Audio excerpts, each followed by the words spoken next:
নমস্কাৰ, আপোনালোকক 5 minute current এফেয়াৰ্ছলৈ স্বাগতম জনাইছোঁ। আজি লৈ আহিছোঁ 5টা গুৰুত্বপূৰ্ণ কাৰেণ্ট এফেয়াৰ্ছ যোৱাটো সপ্তাহৰ। গতিকে বেছি পলম নকৰি আগবাঢ়ো আজি আমাৰ প্ৰথমটো টপিকলৈ। প্ৰথমটো টপিক হৈছে ইণ্ডিয়াজ নিউ ক্ৰিমিনেল ল'। আমি সকলোৱে জানো যে আমাৰ দেশৰ পুৰণি 3টা ল'ৰ জেগাত নতুন 3টা ল' প্ৰভাইড কৰা হৈছে। ভাৰতীয় ন্যায় সংহিতা, ভাৰতীয় নাগৰিক সুৰক্ষা সংহিতা, ভাৰতীয় সাক্ষ্য বিল। আৰু এই 3টা ল' যোৱা 1 জুলাই 2024 পৰা এনফৰ্চ কৰা হ'ল। এতিয়া চাওঁ আহক ইয়াৰ প্ৰয়োজনীয়তানো কিয় আহি পৰিল। প্ৰথম কাৰণটোৱে হৈছে এণ্ড অফ কলনিয়েল লেগেচি। দ্বিতীয়তে limit the criminalisation in politics. Thirdly timely justice provide কৰা। ফ'ৰ্থ এডভান্স টেকন'লজিজ এডপ্ট কৰা এণ্ড যিমান পাৰি সিমান চিম্প্লিফাই কৰা প্ৰচেছবোৰ।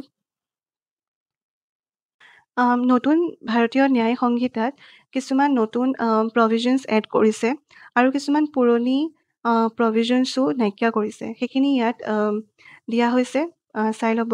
এতিয়া আমি আগবাঢ়ো আমাৰ পিছৰটো টপিকলৈ। Project Nexus. RBI reserve bank of ইণ্ডিয়াই ৰিচেণ্টলি প্ৰজেক্ট নেক্সাছ জইন কৰে। প্ৰজেক্ট নেক্সাছ এটা বেংকিং ইণ্টাৰনেশ্যনেল ছেটেলমেণ্ট প্ৰগ্ৰেম হয়, য'ত এখন দেশে আন এখন দেশৰ লগত অতি সহজে পে'মেণ্ট কৰিব পাৰে তেওঁলোকৰ ডমেষ্টিক পে'মেণ্ট ছিষ্টেমৰ জৰিয়তে, যেনে ইণ্ডিয়াৰ UPI। এতিয়ালৈকে ইণ্ডিয়াৰ লগত মালয়েছিয়া, ফিলিপিনছ, ছিংগাপুৰ আৰু থাইলেণ্ডে কানেক্ট কৰিছে। আৰু এই কনচেপ্টটো প্ৰভাইড কৰিছিলে bank of international settlement BIS। আৰু BIS এটা অল্ড ইণ্টাৰনেশ্যনেল ফাইনেন্সিয়েল ইনষ্টিটিউশ্যন হয়, যিটো 1913 চনত এষ্টাব্লিছ হৈছিল বেজেল, ছুইজাৰলেণ্ডত। এতিয়াৰ টপিকটো হৈছে চৰাইদেউ মৈদামৰ ওপৰত, যিটো অসমৰ পিৰামিড বুলিও কোৱা হয় আৰু ই নাগালেণ্ডৰ ফুটহিলত অৱস্থিত। শিৱসাগৰ মূল চহৰৰ পৰা ই কমেও 30 কিলোমিটাৰ দূৰত্বত ই আছে। আৰু স্বৰ্গদেউ চুকাফাই মৈদামৰ প্ৰথমটো প্ৰতিষ্ঠা কৰিছিল। আৰু তেতিয়াৰ পৰা এতিয়ালৈকে বৰ্তমান 42টা মৈদাম পোৱা যায়। আৰু এই মৈদামক বৰ্তমান ইউনেস্কোৰ ৱৰ্ল্ড হেৰিটেজ ছাইটৰ আণ্ডাৰত কালচাৰেল হেৰিটেজ হিচাপে অন্তৰ্ভুক্ত কৰাৰ বহুখিনি সম্ভাৱনা দেখা পোৱা গৈছে। আৰু যদি এইটো সম্ভৱ হৈ উঠে তেনেহ'লে চৰাইদেউ মৈদাম অসমৰ প্ৰথমটো কালচাৰেল হেৰিটেজ হিচাপে ইউনেস্কোৰ ৱৰ্ল্ড হেৰিটেজ ছাইটৰ ভিতৰত অন্তৰ্ভুক্ত হ'ব। এতিয়াৰ টপিকটো হৈছে ছাংঘাই কৰ্প'ৰেশ্যন অৰ্গেনাইজেশ্যন SCO। এইটো এটা পাৰ্মানেণ্ট ইণ্টাৰ গভৰ্ণমেণ্টেল অৰ্গেনাইজেশ্যন হয়, যিটো 2001 চনত ক্ৰিয়েট কৰা হৈছিল to promote political, economic and military cooperation among the member countries. ইয়াৰ যিটো মূল ছেক্ৰেটেৰিয়েট অফিচ আছে সেইটো বেইজিঙত আছে। আৰু almost every central Asian countries are the member of SCO। India আৰু পাকিস্তানে 2017 জইন কৰে। ৰাছিয়াই ইণ্ডিয়াক ছাপোৰ্ট কৰিছিল আৰু তাৰ কাউণ্টাৰতে চাইনাই পাকিস্তানকো লৈ আহিল। পাকিস্তানৰ যিটো প্ৰেজেঞ্চ সেইটো এনচিয়'ৰ কৰিলে SCOত। ইয়াৰ আৰতো এটা ষ্ট্ৰেটেজিক ডিপ্ল'মেচি সোমাই আছে, যিটো পিছত কেতিয়াবা আলোচনা কৰিম। এতিয়া চাওঁ ইণ্ডিয়াৰ যিটো ছিগনিফিকেঞ্চ হয় to be a member of SCO।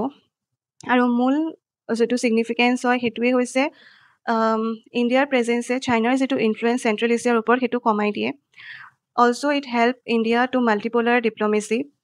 It provides India to regional security, কাৰণ ইয়াৰ আণ্ডাৰত এটা গ্ৰুপ আছে ৰিজনেল এণ্টি টেৰৰিজিম ষ্ট্ৰাকচাৰ বুলি, যিটোৱে স্পেচিফিকেলি এই ছিকিউৰিটি ডিফেন্সৰ লগতেই ডিল কৰে। Also, it connect Central Asia, connect with Central Asia, dealing Pakistan and China, and bringing stability in Afghanistan. আজিৰ শেষৰ টপিকটো হৈছে LiFi technology for Indian navy. LiFi হৈছে লাইট ফিডেলিটি টেকন'লজি। এইটো এটা মোবাইল ৱায়াৰলেছ কমিউনিকেশ্যন টেকন'লজি হয়, য'ত LED bulb use কৰা হয় টু ট্ৰেন্সমিট দ্য ডাটা। আৰু এইটো এটা বাই ডাইৰেকশ্যনেল কমিউনিকেশ্যন টেকন'লজি হয়, য'ত দুইফালৰ পৰাই কমিউনিকেট কৰিব পাৰি। And also it has very high speed, 100 times faster than the Wi-Fi router, and also it is fully networked all the time. এইকেইটাই আছিল আজিৰ 5টা টপিক। এনেকৈ অহা সপ্তাহত পুনৰ লগ পাম নতুন 5টা টপিকৰ সৈতে। আজিলৈ ইমানেই। যদি ভিডিঅ'টো ভাল পাইছিল লাইক, শ্বেয়াৰ আৰু ছাবস্ক্ৰাইব কৰিব নাপাহৰিব।